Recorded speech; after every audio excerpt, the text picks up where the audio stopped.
We talk about like Israel's dropping so many bombs, killing so many people. Israel's dropped like 24,000 bombs, okay? They're killing less than 1 bomb per person. If their goal was to kill civilians, they are the worst bombers in literally the entire world. When we talk about the blockade exists because during the Second Intifada, there was a lot of weaponry that came in to Gaza from the Mediterranean and from Egypt. This is a problem that Egypt recognizes, a problem that Israel recognized. That's why the blockade existed. As Americans, we need to demand that we stop sending $3.8 billion a year to Israel because look what they're doing with our money. Look what Gaza's doing with the money. Do we stop sending money to the Palestinians as well? Ladies and gentlemen, today we have for you a little bit of a different video. So there is one man by the name of Destiny who goes around and destroys the pro-Palestine advocates, the pro-Hamas advocates all the time. So we decided to compile all of his best clips and some of the best moments where he got these people, literally wiped the floor with them. And I wanted to show you that here. First, subscribe to the channel and also go to our memberships page and join the membership, because then you'll be able to see this video earlier than it gets released to the public. And without further ado, let the incredible dismantling of these pro-Palestinians begin. Jesus, real quick, when we talk about like 2,000-pound bombs, we talk about like the indiscriminate bombing of like the Israeli stuff. There are so many random crazy things that are brought up here.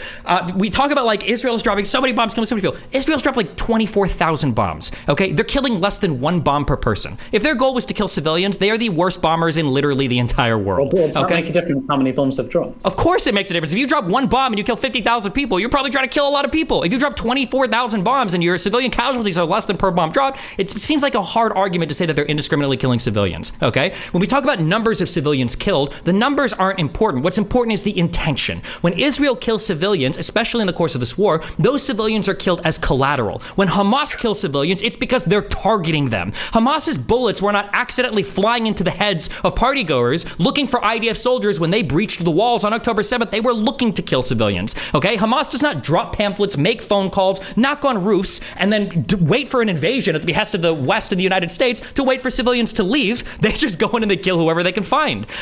This idea also of dumb bombs, most bombs are dumb bombs. If you're not firing a guided missile, of course it's a dumb bomb. Just because it's a dumb bomb doesn't mean it's not aimed. You can aim a bomb. Just because it's dumb and it doesn't have a guidance system or any sort of secondary flight system or actual like aiming system doesn't mean that it's a dumb bomb. You drop a bomb from a plane, you know about where it's gonna go. Again, if you didn't, the civilian casualty toll would probably be a lot higher. The idea they're barely aiming them does not seem to be justified at all. When we say the tunnels are totally unaffected, we've literally seen videos of entire apartment things collapsing with like tunnels and shit underneath. Yeah, the tunnels might not have been destroyed as much as they wanted to be. That's why they dropped 2,000-pound bombs. We dropped bunker busters in Afghanistan and Iraq, I believe. It's no surprise that Israel's doing it here to try to destroy tunnels. Every statement that the IDF puts out as propaganda, I guess that's kind of true. You're saying that they should show them capturing Hamas soldiers, but literally every single video or picture Israel puts out either ends up getting re-propagandized. Like, for instance, people say Israel said that there were 40 beheaded babies. Israel never said that. A French reporter incorrectly reported that, and everybody ran with it, and it ended up being not true. Or when you see like photos of burned babies, people are saying, oh, well, these are Photoshop. No, they're not. There's no evidence of that. When you got the videos of them walking through that hospital and you see the tunnels and everything afterwards, they go, oh, well, actually, Israel built those tunnels, and you know, there were just a few guns in that hospital, you know, sitting around an MRI machine that hasn't been turned on for months. Like, even if they put out videos and images, it seems like it doesn't matter anyway. But yeah, okay, that was all the points I wanted to respond to. Go ahead. I do care if they die. Hamas doesn't care if they die, and Hamas is the owner of the region, and Hamas is the one conducting warfare. I don't know why we're so critical of the defending country here when Hamas is the one that has popular support of the Palestinians. Hamas operates out of the Gaza Strip, and Hamas does infinite attacks against civilians. Hold on, you wanted me to answer the question. You asked me if I care that civilians are dying. I do. I think it's horrible that civilians are dying, but the responsibility there rests with Hamas, and if anything, for the Palestinians that continue to support Hamas, which unfortunately is still the majority of the Palestinians. That is a big issue, and that has to be dealt with before we ask Israel to just roll over and grant them infinite peace as a reward for the October 7th attack, and then pray that they don't attack them in the future. Even though if they did attack them in the future, people like you would still say, well, you don't have the right to do that, just like you would probably against the Saudi-led coalition going after the Houthis in Yemen, even though the Houthis in Yemen are shooting ballistic missiles into Riyadh. You're going to say the exact same thing. Well, no, there's a famine, there's a humanitarian crisis, there are too many civilians dying, like that attack. Israel is still the big guy. Israel's still the 200-pound guy against the 120-pound guy, even if they're two separate states. So no, I don't agree that giving them a separate state achieves anything for Israel. I don't even think it gives them better humanitarian standing for people internationally like you that would criticize them regardless. And I just don't see any reason. I think it's absolutely true, but Why the hell would I criticize Israel after they make a peace deal and they have two states? Well, that doesn't even make any sense. You would criticize them for this same counterattack if Hamas continued to attack them from the Palestinian state. No, I said you could do a counterattack, but there comes a point where you've murdered enough. So wait, so But counterattacks apparently are just it's never measured? enough with Is a the counterattack Palestinians. just measured in human life then? If they kill 1,000 of my citizens, I go kill 1,000 of theirs. Is that the point of a counterattack? No, your point is endless war, and you just admitted. I didn't you say said you endless don't want war. the two You states. want If endless you have war. the two You're states, saying because if you say kill- they're going to attack anyway because they're savages, right? No, How it has many nothing are to do you with going to savages. murder, Destiny? However You many it they takes were to complete the murdering mission. more One of the things that I think is so sad is I think of all the things that I've ever looked at my entire life, this is one where you can pick and choose facts from one side and you can build the most compelling anti-Palestinian argument, or you can build the most compelling anti-Israeli argument. And I don't think I've ever seen anything where you can have such a one-sided telling of the history as I have for this particular conflict.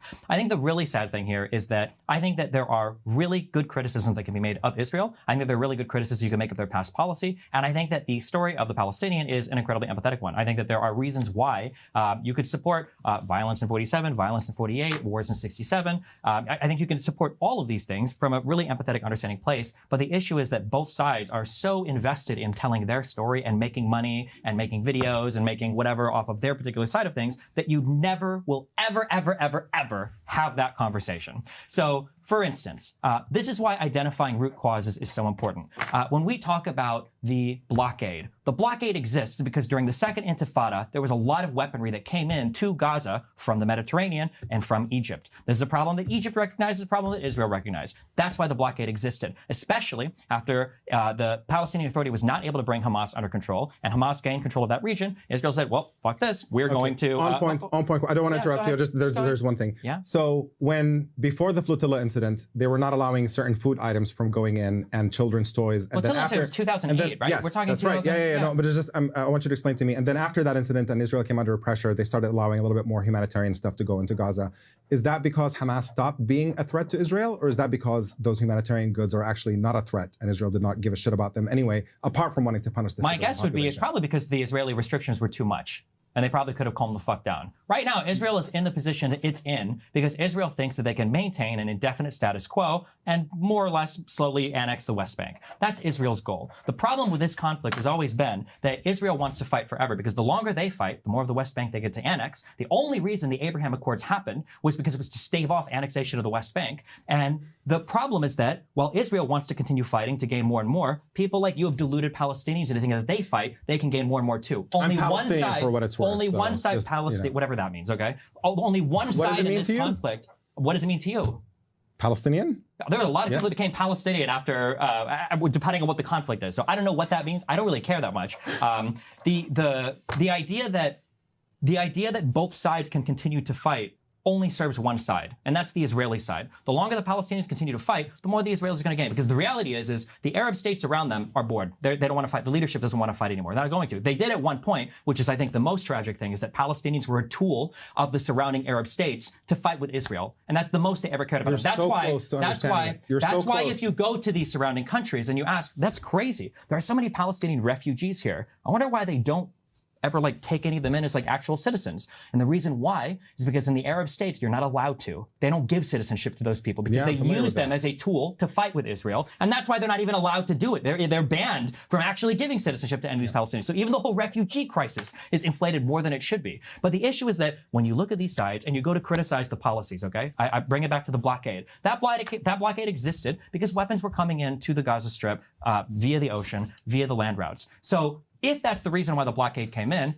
I think that you can make an incredibly powerful argument that, listen, Netanyahu, if you want to destroy Hamas, that's fine. But one of the conditions of eliminating Hamas has to be the lifting of the blockade. Because with Hamas gone, your justification for the blockade is completely and totally non-existent. In my world. In your world, the blockade never leaves because the only reason it's there is to punish Palestinian citizens. So if you're constantly screaming at a government, hey, you need to take this blockade away because you just hate Palestinians, well, why would they ever remove it? There's absolutely no desire to. There's no reason to. Why would they? But if the argument is, well, we said that the blockade existed because weapons were going into a hostile administration. Well, now that that hostile administration is gone and we allowed you to remove it at great cost, both to infrastructure and civilian life, well, now we can say, hey, they're gone. You have to lift the blockade now. There's no justification for it. So if we have a real analysis of what's going on, we can levy legitimate criticisms. We can look for legitimate solutions. But if the arguments are delusional, that Israel is here indiscriminately murdering tons of people because they're evil or because they hate Jews or they hate Palestinians or hate Arabs or whatever, or they're racist or Islamophobic, there's no solution to be had because in your world, the hatred runs so deep, it's intractable. Phase of the proceedings to determine whether South Africa's allegations of genocide are well-founded. They're not well-founded. They're not even well-founded. The court is, you said that plausible was a high standard. It is absolutely not. It is a misrepresentation of the strength of the case against Israel, just like the majority of the quotes they have in this case are. And also, you said it was an extremely well-founded case. They spend like 1/4 of all of the quotations, some even pulled from the Goldstone report, that try to that actually deal with the intent part. Which is, by the way, I think you guys, I don't know if you use the phrase, the dolus specialis, that the intentional part of genocide. Sorry, I don't know that term. I think it's called dolus specialis. It is the most important part of genocide, which is proving it is a highly special intent to commit genocide. It's possible that Israel could. That's mens rea. No, the mens rea. Yes, I understand the state of mind, but for genocide, it's called dolus specialis. It's a highly special intent. Did you read the case? Yeah. It is a highly special intent. I'm going to ask you again. Also, I recommend people actually read the case and follow through a lot of the quotes. That they just don't show genocidal intent. The Israeli Minister of Finance on the 8th of October, 2023. This is taken from the ICJ. This is from South Africa's submission. Bezalel Smotrich, I can't read this, stated, there you go. Okay, at a meeting of the Israeli cabinet that, quote, we need to deal a blow that hasn't been seen in 50 years and take down Gaza, end quote. But again, if you click through and you read the source, their own linked source, it says, as per this own source, quote, the powerful finance minister, settler leader Bezalel Smotrich, I can't pronounce this, demanded at the cabinet meeting late Saturday that the army, quote, hit Hamas brutally and not take the matter of the captives into significant consideration, end quote. Quote, in war, as in war, you have to be brutal, end quote. He was quoted as saying, quote, we need to deal a blow that hasn't been seen in 50 years and take down Gaza, end quote. You can't strip the quotation of Hamas, a entity they're at war with, and then pretend that there's genocidal intent. That's not how it's... That's not genocidal. So when the Ukrainians say we need to defeat Russia, that's not genocidal. No. When Ukraine says we need to defeat Russia, is that genocidal? Do they mean killing all Russian citizens? Do you think they were intentionally trying to kill civilians? Definitely. Then why didn't they kill more? Why only 19,000? Because they're doing it in a way where they have plausible deniability. Look, I'm sorry, I'm going to do my first insult, but for schmucks like you to go, well, they were moving them and they were being super gentle and they surrounded them with pillows and they warned them, and they killed 20 times many civilians as Hamas did, but golly, gee, it was all an accident. Gotcha. And I'll let you do your whole thing. I'm just curious, do you have a single shred of evidence for any of that? That's what I thought. Okay, you can do your whole thing, but you have no evidence. You have no evidence for the indiscriminate targeting of civilians. People are dead. Are you just going to keep repeating the number? We can count if you want. We can spend the rest of the room counting up to 90,000. Not civilians? I'm saying they're not indiscriminately targeting civilians. And if you have a single shred of them indiscriminately targeting civilians, I'd like to hear it. Targeting civilians, yeah. So my contention is they didn't accidentally kill a disproportionate number of civilians. So you're saying your contention is they were trying their damnedest to not kill civilians. Well, but the difference is you can say that in a goofy voice, but I gave you evidence of that. Cenk, I gave you evidence of that. Cenk said you're going to respond to those points of evidence. Yeah, you can try to put my side in a funny voice. I'm not using a funny voice. I'm saying that Israel allows in humanitarian aid at Western pressure. Israel delayed the invasion to give people time to flee. Israel told everybody in northern Gaza that a military conquest was coming, and Israel does do door knocking, and Israel does call buildings. These are all very strange actions from somebody that is trying to maximize civilian casualties. When people talk about a two-state solution, it fucking baffles me because none of you fucking people would ever accept that in your own nations. If a fucking occupying force came into your fucking nation, you guys all over it. You wouldn't be sitting there and be like, you know what? Let's fucking negotiate with the terrorists.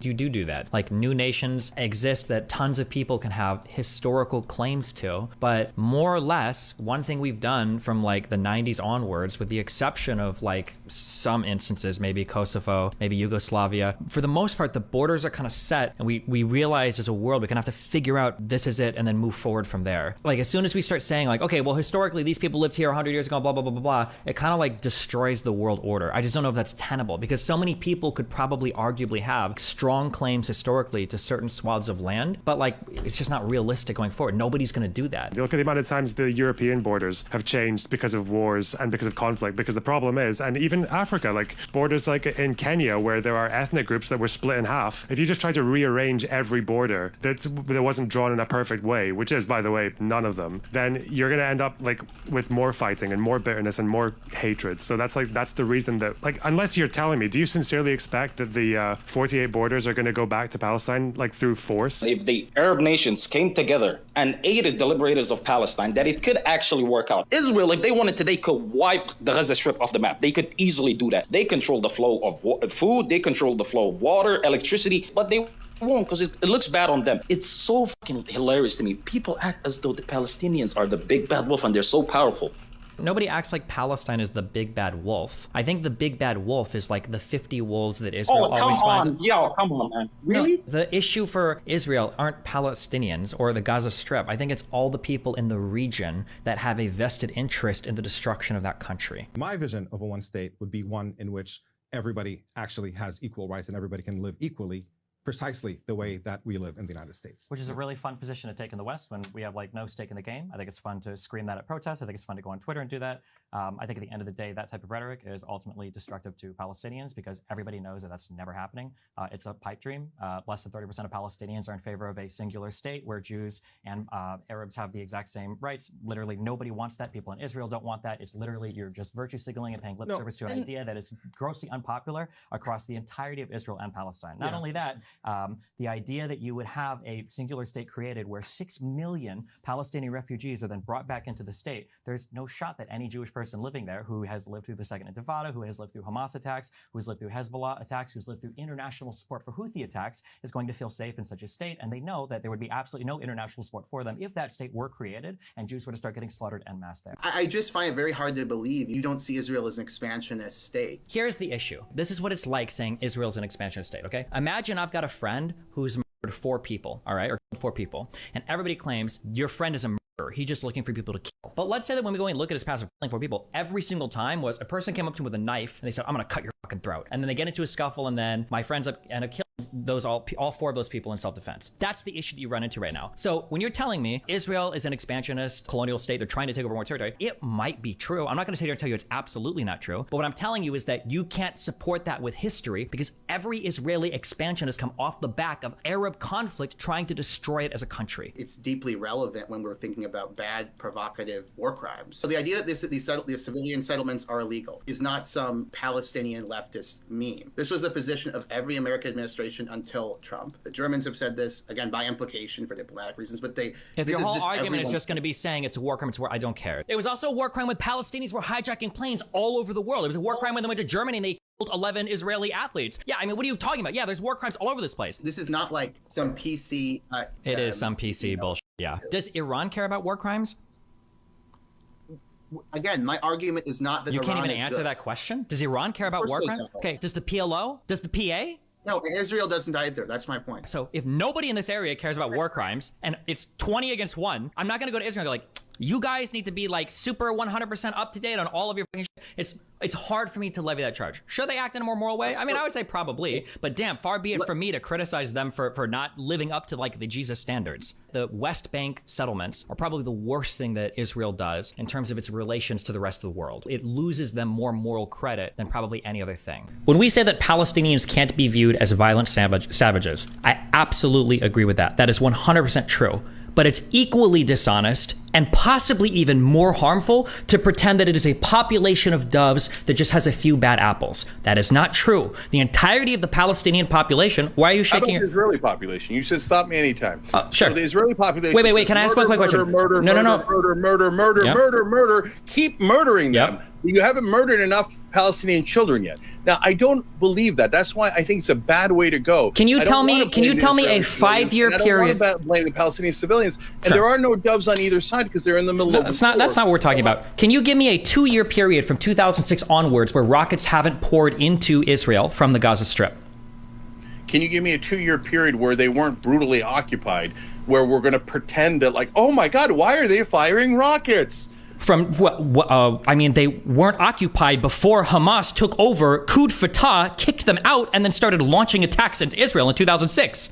After Israel's unilateral they unilaterally withdrew all the settlements in 2005. Prior to that, there was no occupation, there was no blockade, there was nothing like that. It was the second Intifada that saw weapons being shipped in from Turkey and Iran that caused Israel to say, well, you know what? If these guys are going to be shipping in money, arms, terrorist training, tactics, everything from the sea, maybe we need to like close those pathways off. So no, I can tell you easily, prior to 2006, that did not happen for the entire time period from 48 onwards.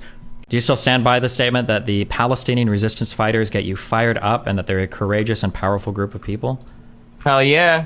Shout out to the Palestinians. They've been fighting for when I was at wrestling practice today, I was getting tired. And I thought of the Palestinians who have no water, who have no food, who have been deprived of everything, who are born into an open-air prison, a concentration camp. That open-air prison that has more humanitarian aid flowing into it than almost any other region in the world. It's really sad that the leadership there co-ops almost all of it. Even the IDF, even Mossad said that the conditions in Gaza are completely unlivable. Yeah, I mean, that's nice that there's a lot of aid. Why did they say that those conditions are unlivable? Maybe if they spent more time building houses and less time building tunnels, maybe the conditions in Gaza would look significantly different, maybe? Yeah, it's all their fault for sure. Well, it's all they definitely don't do themselves any problems. It has nothing to do with the economic blockade.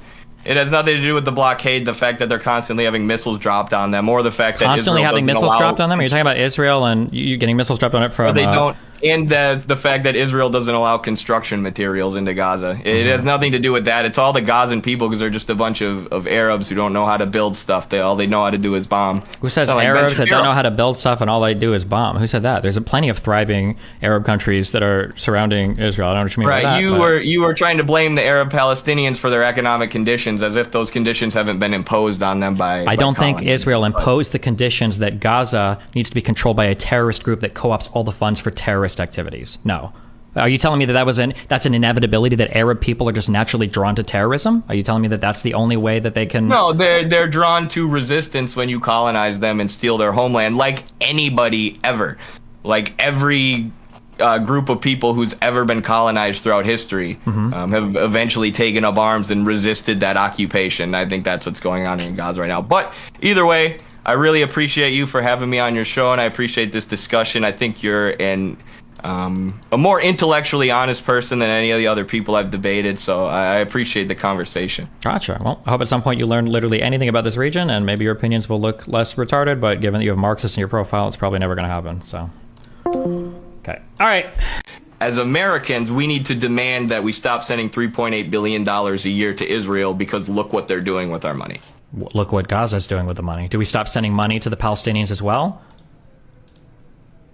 We're not giving the Palestinians nearly as much money as we're giving Israel, and we're giving the Palestinians humanitarian aid. Pretty sure we give Israel weapons sold to them by American weapons contractors, so it's a very different thing. Yeah, we don't give weapons to Hamas because it's a literal terrorist group. That is true. Right, but we're arming up Israel, so to say that aid to Palestine and aid to Israel is the same thing is not true. I didn't say it was the same thing, but I'm pretty sure we're also like the largest contributor of aid to Palestine as well. Should we just cut off all aid to that region? No, we should cut off any funding of the Israeli state because it is an apartheid state and it's doing a genocide. Okay. And we should end keep all funding arms sales. Gaza that launches rockets indiscriminately into We should keep giving humanitarian aid to Gaza because we're not giving them weapons. We're not giving them weapons. Yeah, but most of the humanitarian aid. What humanitarian aid? How much of this is co-opted by Hamas and is just used for terrorist attacks? How is it that a region that constantly says it's running out of food and fuel never runs out of supplies for rockets? How is this happening? Something is obviously fundamentally broken in this area. We can't just say that like, oh, well, if Israel just plays nice, everything's going to get better. That's clearly not true. I don't even think you believe that. No, like I said at the very beginning of this conversation, at this point, finding a solution is going to be extremely difficult and extremely messy. Yeah, but it's difficult and messy because people like you are advocating for unrealistic solutions. You're not advocating for a realistic solution. Right, and I'm telling you my solution as an American who lives in America is for the American government that I pay taxes to stop funding the Israeli state and stop buying the missiles that they're dropping on. That doesn't solve anything. What is the solution there? Kid every 15 minutes. What do we think is the solution for the problem? How does this problem get solved? How does it look better for Palestinians going forward? Probably through just give them political right. Just let them out of Gaza and give them political rights. Give that, if you do what do you mean that, by the let them majority out of of people in the Gaza? region will be Arab, and the state of Israel, as it currently exists, as an ethno-state, will cease to exist. If you give Arabs in that region, So a one-state their solution is basic what you're human looking rights for. and political rights. What are the 5 questions you want a Palestinian supporter to answer? Who started the war in 47? Who fired the first shots? It was Palestinians. They would never admit that. The Nakba, what did that happen at the back of? It was a war between all the Arab states and Israel. They won't answer that. When you say you want a one-state solution, does that mean a one-state solution with an unlimited right of return for Palestinians? They will say yes. Does that mean the Jews are going to live there as a minority? They have to say yes. Would Jews trust Arabs to live there as a minority and not be genocided or evicted when they were evicted and kicked out of every other surrounding state? They might say something like, well, in that case, the Jews should go back to Europe or to Brooklyn. You could fight there on the historical grounds of, well, most Jews in Israel now are from other countries in the Middle East, so that doesn't work, number one. Or two, you can say, why can't the Palestinians go back to any of the other 49 Muslim states or 20 or so Arab states on the planet? Why do they have to have Israel? I'd be curious to hear them talk about that. There's just like a lot of popular narratives that are historically easily defeatable that I've never seen pro-Pali advocates be forced to go up against. That is a beautiful round of applause for Destiny. And in case you're confused about why we're putting him up, he is totally based on Israel. Everything else, he is totally crazy, nuts. I mean, as you saw from the videos that he's done recently, he's very anti-Trump, very anti-anything Republican. But when it comes to Israel, he is 100% on the ball. He understands that Israel has a right to defend itself, that, you know, the only thing I would say, maybe he's a two-state solution guy, and that's a little bit too far for me. But he is great at advocating that Israel is fighting a just war, and that Israel is not committing a genocide in Gaza. For more, you can subscribe to the channel. If you want to help us make more of these videos, you can go to buymeacoffee.com/Jewish Uncensored. We'll leave that link in the description below. Thank you for watching, and have a good one.